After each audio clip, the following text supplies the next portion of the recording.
మా ఇంట్లో పండిన గోంగూరతో పచ్చడి. కావలసిన పదార్థాలు: ధనియాలు, జీలకర్ర, ఎండుమిరపకాయలు, శనగ పలుకులు తీసుకోవాలి.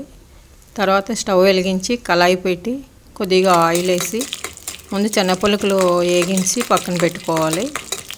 అవి తీసిన తర్వాత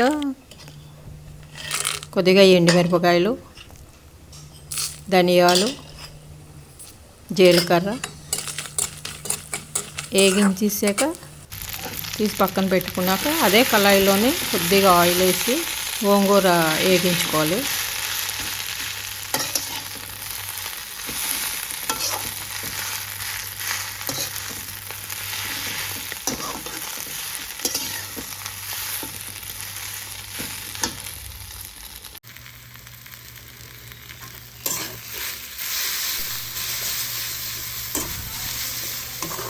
బాగా దగ్గరికి వేగిపోనివ్వాలి.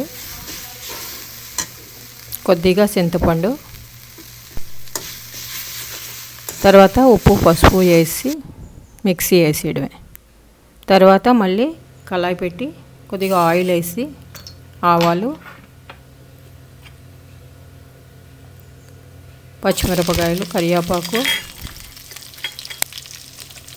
ఎల్లుల్లిపాయలు వేసి కొద్దిగా వేగనిచ్చి తర్వాత ఉల్లిపాయ ముక్కలు,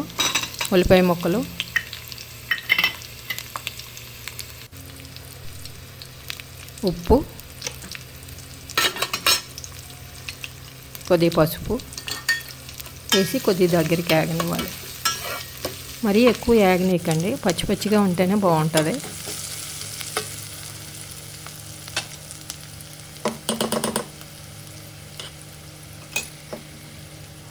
అప్పుడు పచ్చడి వేసేయండి. రుబ్బిన పచ్చడి వేసేసి ఒకసారి కలిపేసి స్టవ్ పెట్టేయండి. ఓకే, పచ్చడి రెడీ అయిపోయింది. 15 రోజులైనా ఉంటుంది ఫ్రిడ్జ్లో పెట్టుకుంటే.